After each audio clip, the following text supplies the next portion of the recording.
Please remain standing. Color guard, post report. Color guard, Lieutenant here. Port, arms. Forward, march. Up, down, look, high, down, up, look, high, down, look, high, down,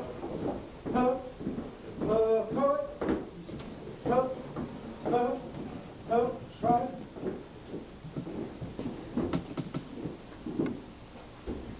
Forward, arm. Right, peace.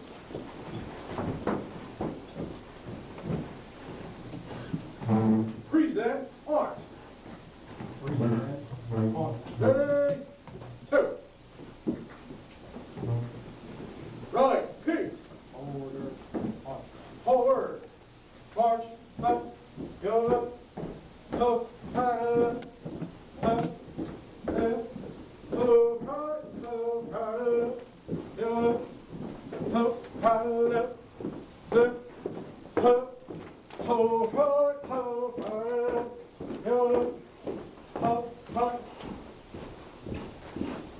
Thank you, everyone. Please be seated.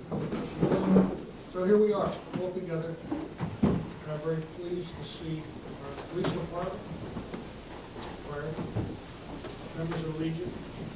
I want to welcome our honored guests, Mayor and Council of Oakland. We have two freeholders here, Joe Ross and Mary Amoroso, Rabbi Cap, our own John Bialy, who's also a member of our post. And with that, I'm going to turn the lecture over to Rabbi Cap.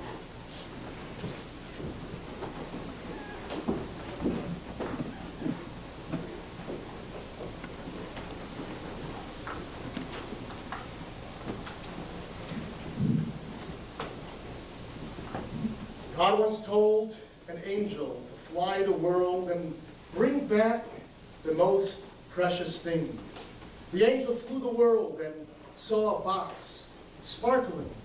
The angel flew down, grabbed the box of diamonds. Flew back up to heaven. The angel at the gate said, "I'm sorry, those are quite valuable, but not that precious up here." The angel flew the world again, searching, and came across a mother giving love to a precious newborn child. The angel flew back up to heaven, and the angel at the gate said, "I'm sorry, but that is heartwarming, but not the most precious thing." And the angel flew back to the world and flew around and around, and spotted someone cooking a meal for a destitute family. And the angel took a little piece of that meal and flew back up to heaven. And the angel at the gate said, "I'm sorry, that's quite meaningful and worthy, but not the most precious." The angel flew back down to the world, flew around, and came across a terrible, frightening scene. A battlefield. And the angel saw a soldier jumping onto a bomb and giving his life to protect his fellow soldiers. The angel flew as fast as it could and grabbed the first drop of blood, flew back to heaven. The gates opened wide. And the angel said, "The others have given something, but they haven't given everything." This soldier gave himself, his full measure of devotion, and he gave us a future endowed by God with, amongst other things, life, liberty, and the pursuit of happiness. An Army vet who considers himself agnostic and never came to any worship service except for one time each year. He would show up in our synagogue. I asked him, what brought him there? He's not a religious fellow. And he says, "I fought for my country, and on this day I was in battle and lost many of my fellow soldiers. I come here each year to pay tribute to them in this way." And we pay tribute to them today as well. I'd like to conclude with the Jewish memorial prayer. Please pray. Hail, Malei Rachamim, O God, full of compassion, who dwells on high, grant true rest upon the wings of the divine presence to the souls of our servicemen and women of the armed forces of the United States of America who have gone on to their supernal world. May their place of rest be in the Garden of Eden, and may the all-merciful One shelter them with the cover of his wings forever, and bind their souls in the bond of life. The Lord is their heritage. May they rest in peace in their resting places. And let us say, Amen. Amen. Amen.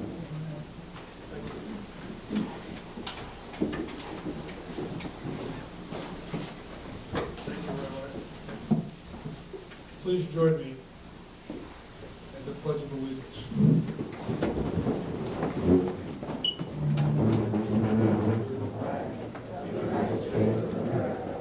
And to the republic for which it stands, one nation, under God, indivisible, with liberty and justice for all.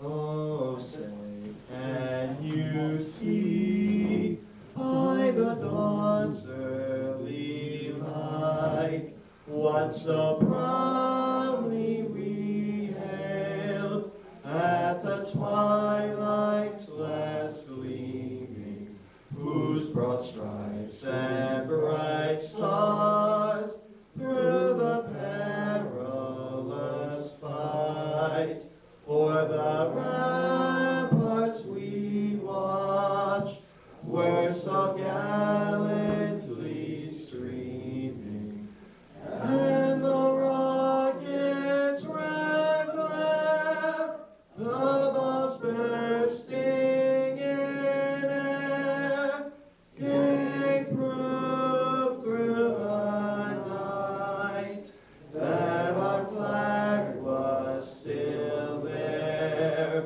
Oh, say does that star-spangled banner yet wave o'er the land of the free and the home of the brave? You will be seated.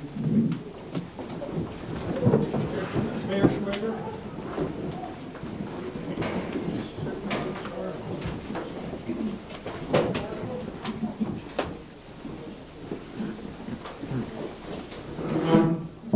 When I was first invited to the Memorial Day ceremony, God said, you make a little speech, and I did a whole bunch of research about Memorial Day, and he said, you're preaching to the choir. Everybody knows about Memorial Day and Memorial here.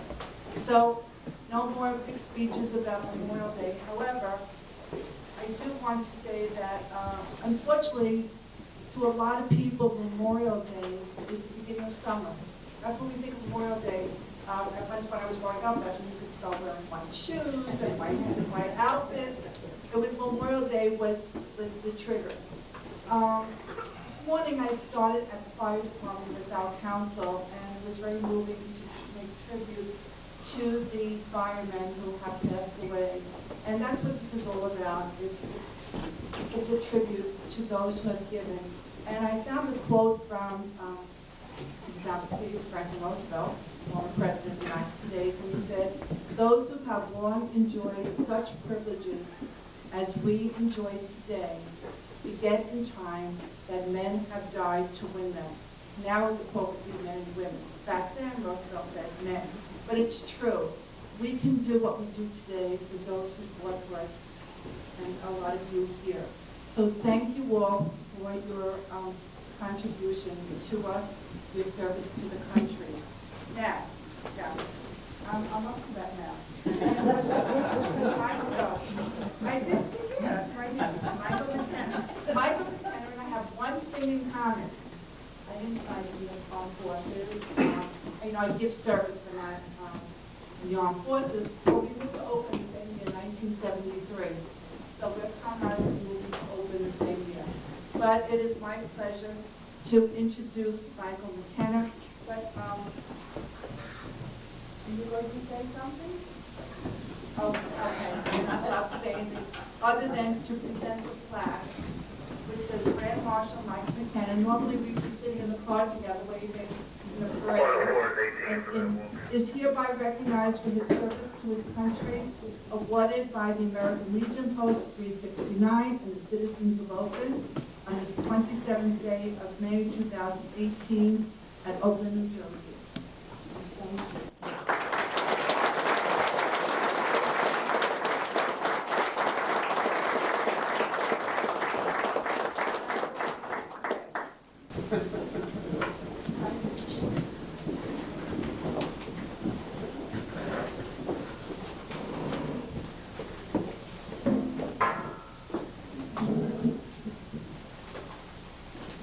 I am honored and humbled to represent all veterans as the Grand Marshal in today's parade, both living and dead. Long ago and far away, we fought a war in which more than 58,000 Americans died and hundreds of thousands of others were wounded. The war meant death to an estimated 3 million Vietnamese, North and South. The fighting dragged on for almost a decade, polarizing the American people, dividing the country, and creating distrust in our government that remains with us today. I served my country during this dark period of time in our history.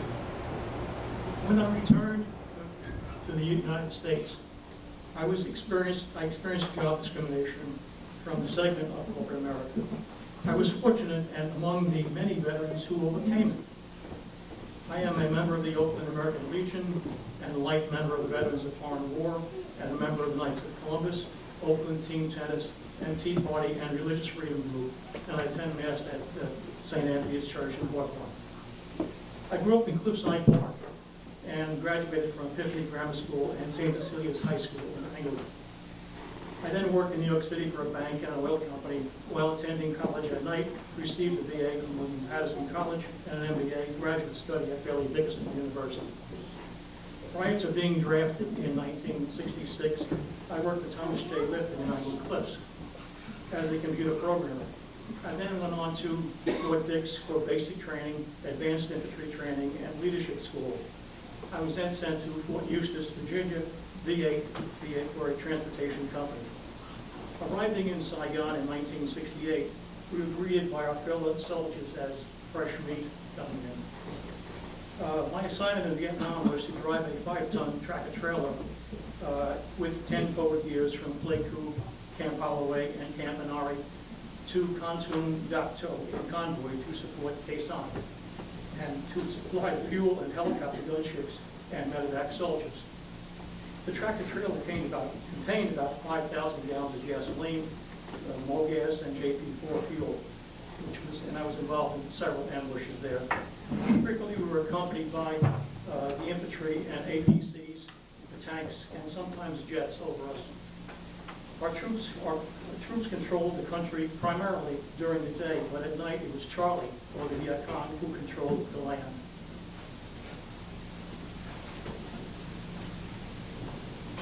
I worked with the Mountain Yard tribes in Vietnam. These are the Mountain Yards, who roamed the Central Highlands.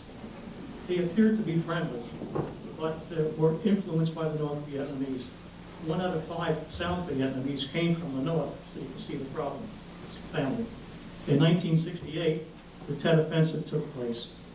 Hanoi failed in its most ambitious goal of producing a general uprising in the South. It suffered more than 45,000, mainly Viet Cong deaths, but gained a propaganda, politically and strategic victory. The Arvin Army, the South Vietnamese, you could not always trust. Politicians gave advance notice to the enemy where we were to bomb the North and putting all troops at risk. As one of the many Vietnam veterans returning to America, we were greeted with anger and accused of atrocities that were difficult for us to understand. I left Da Nang Air Base to Anchorage, Alaska, and then Seattle, Washington to San Francisco. Trying to get on a plane to JFK to return home, I was then forced to, by a bus driver, to remove my hat and my uniform if I wanted to go to San Francisco Airport, which I did. I compiled, but I felt very sad for my country and what happened to America. Another wake-up call was when I was returning to work.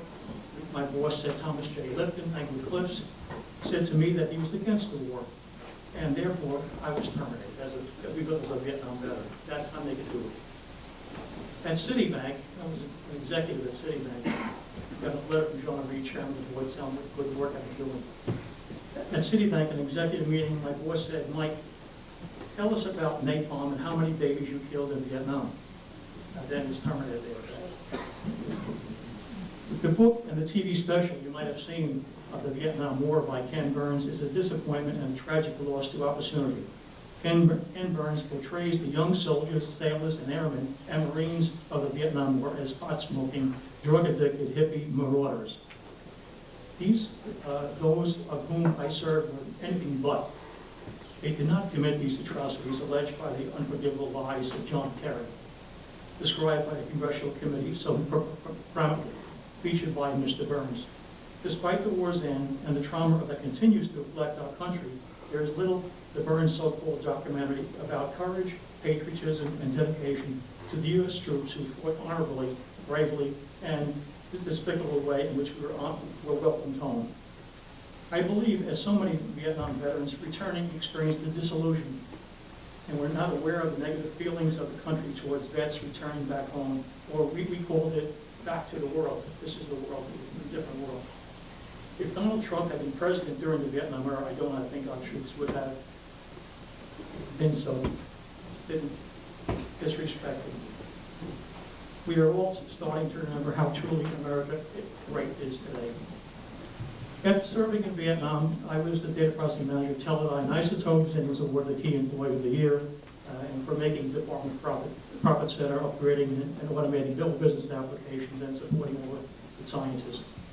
I had a clearance of secret and also a certified information systems auditor and worked in corporate telecommunications, security, Bankers Trust, JP Morgan Chase, Citibank, AIG, Investment Trust, KPMG, and Citibank, where I was personally recognized by the president and CEO.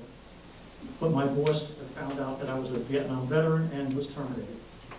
I worked in many international countries, and such as England, France, Germany, Switzerland, Brazil, Japan, Singapore, Hong Kong, China, Saudi Arabia, and I conducted Sarbanes-Oxley audits at AT&T and IBM, and several organizations in Dallas and San Francisco.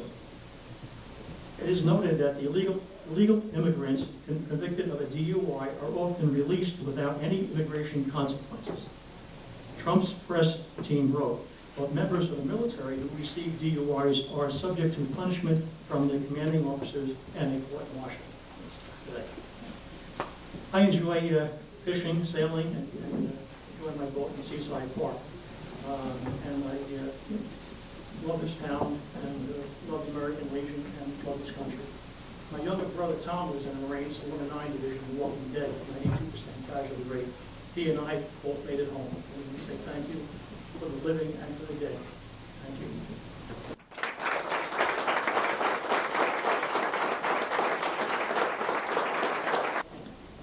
Thank you, Mike. Here. Various organizations in town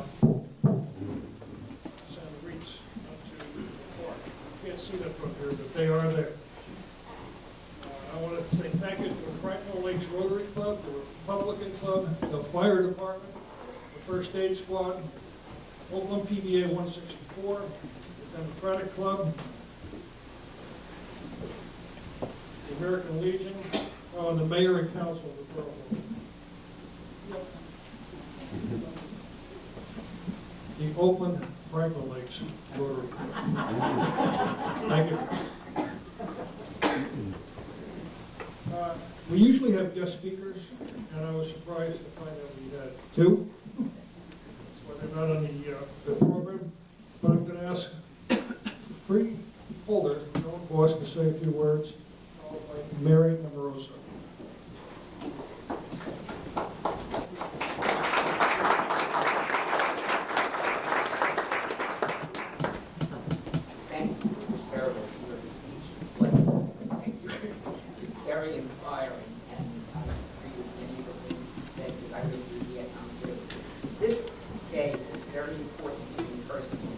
members of my family have taught in the Army of the United States since the Civil War, and so I'm very proud of that.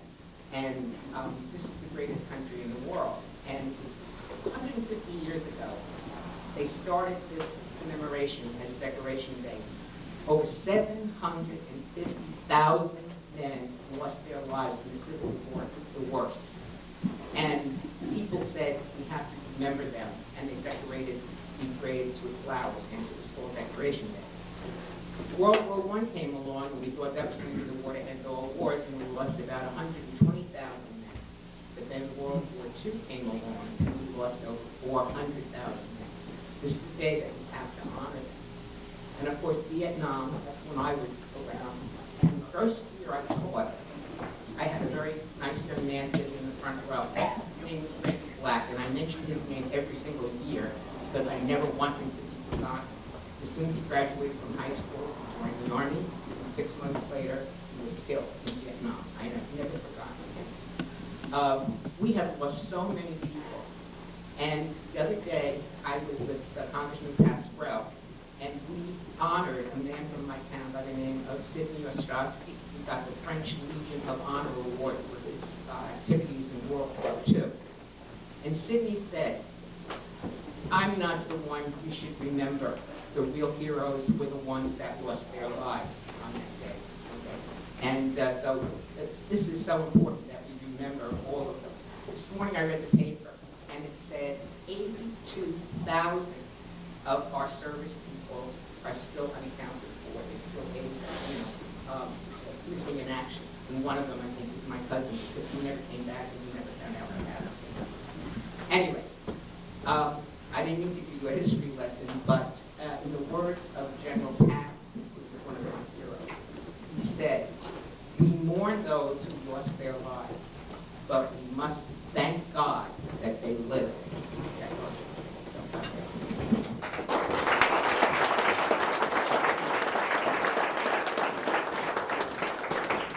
In case you didn't know, Joan is a retired school teacher. Many, many years. Eric?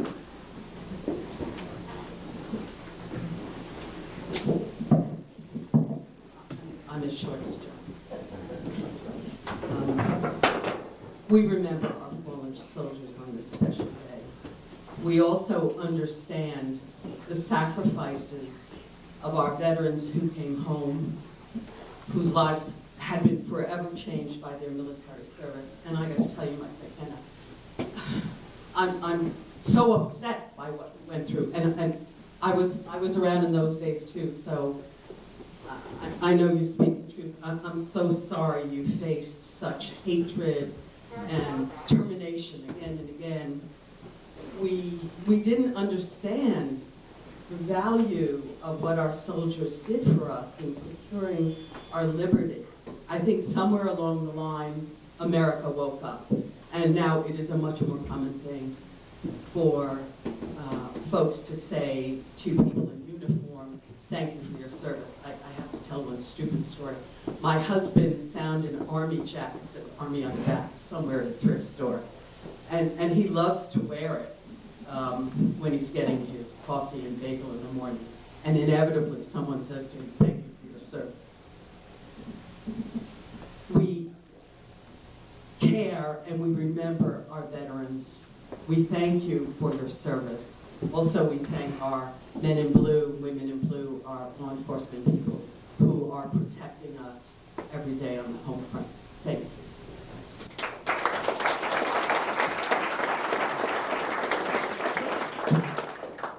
Thank you, Louise. We have another guest speaker who's also not on the program. However, he is a member of our post, an Army veteran, and has served several terms as the town council. John Yell. Thank you, Ron. Memorial Day, 217-05266. All those guys that serve, if I look at you, you know what that number is for your number, because it was imprinted in every one of your clothing items they had. So you didn't get misplaced with somebody else. You remember that first day in basic training also. Everyone remembers that. And it just so happens that this day, this year, is 50 years since I came home from active duty. So I'm celebrating 50 years of being free after my duty to my country. We memorialize, and we should pay attention every Memorial Day and remember those who have given their lives and thank them, and wish Godspeed and safety to all those that are serving us right now and keeping us going. And when you see a vet, as Mary said about her husband being thanked, when you see a vet and know a vet, Memorial Day, thank him for his service. It's something you never forget. And Memorial Day to me is remembering Fort Ord, California. Remembering that first day up on the hill when you go into basic training. And remember that your name starts with B, and when they called out the KP list, you were number 1 on the list. So I just want to share with you my thoughts on Memorial Day, and it happens every year. And it's a good thought. All those that served, you remember those days. You remember how good you felt about what you were doing when you did it. And now it's our time to pay back. And as you remember last year, I shared with you my experience as Director of Development for the Housing Authority. Last year I was building 14 units of housing for disabled veterans. Well, this year we have 14 disabled veterans living in those homes in Emerson, New Jersey. You know, we should always reflect. Michael, I want to thank you for your service.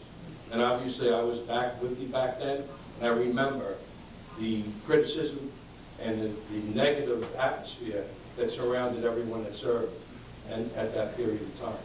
So I just want all those who haven't served or didn't serve because of one thing or another, just remember all those that gave their lives, wish Godspeed, and pray for all those that are serving us, and thank every veteran that you know on Memorial Day.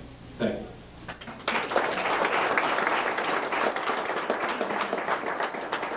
Thank you, John.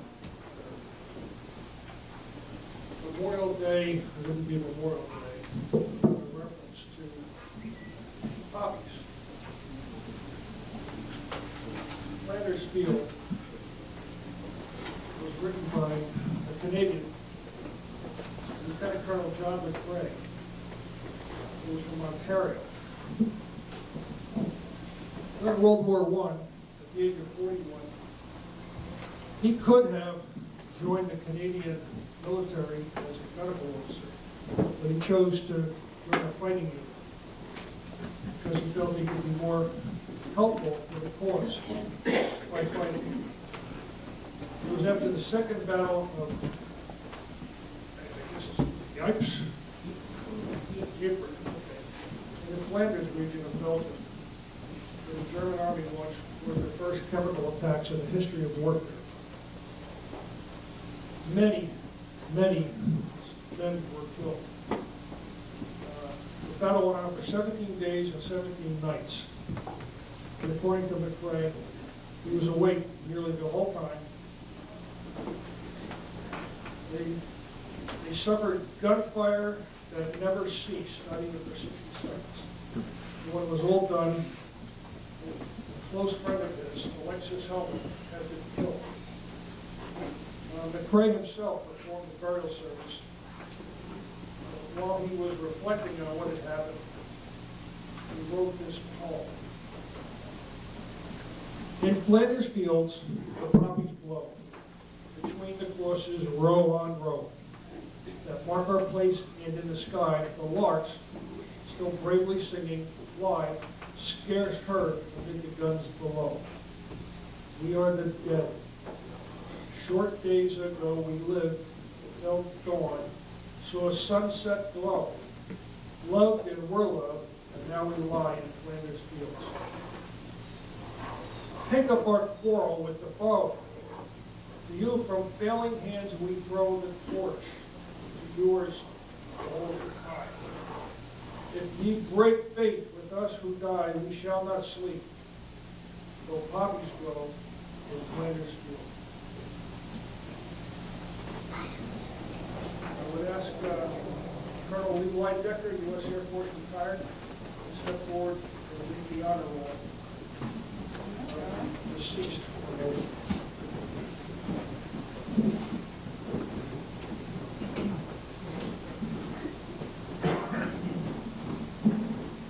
The honor roll are those who have lost their lives during the battle.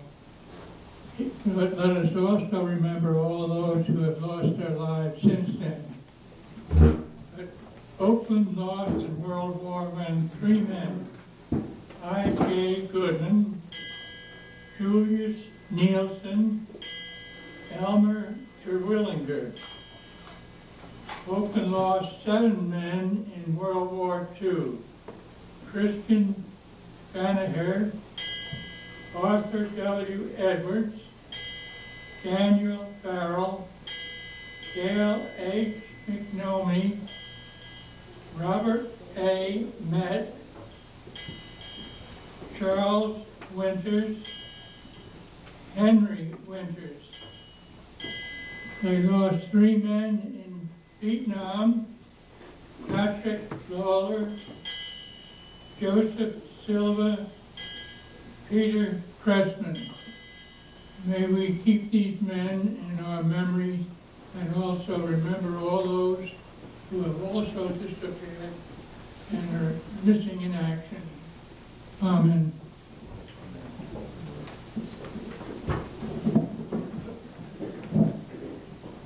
Thank you. Color Guard, honor the fallen.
Thank you, Pastor.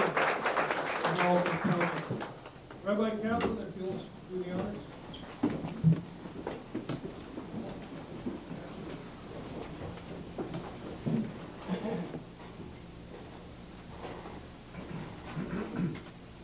Man once saved the life of another.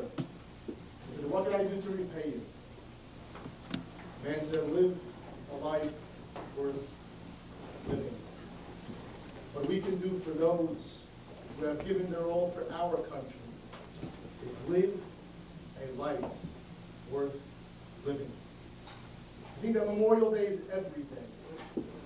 Yes, we commemorate it on just one day a year, but the honor and respect due to those courageous men and women is due every single day. And yet we pray and yearn for a day when we will no longer need to think about death. A day when forevermore the world will be filled with peace, harmony, respect, dignity, love, and the knowledge of God. To quote from the Hebrew prayer, Oseh Shalom B'Ramav, Hu Ya'aseh Shalom, Aleinu V'Al Kol Yisrael V'Inu Amen.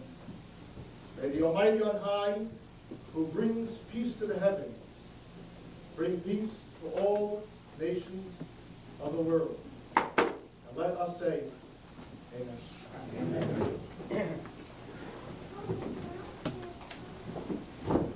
Parker?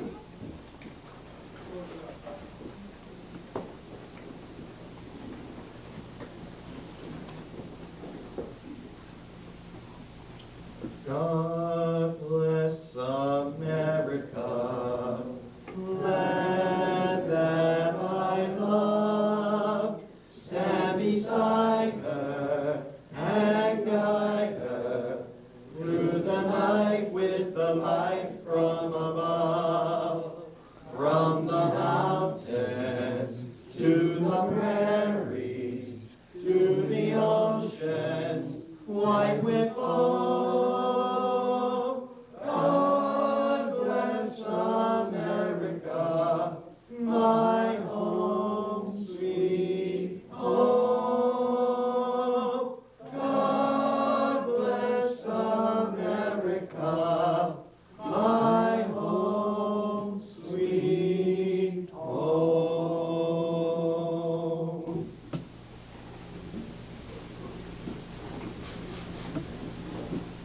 And that concludes our ceremony for today.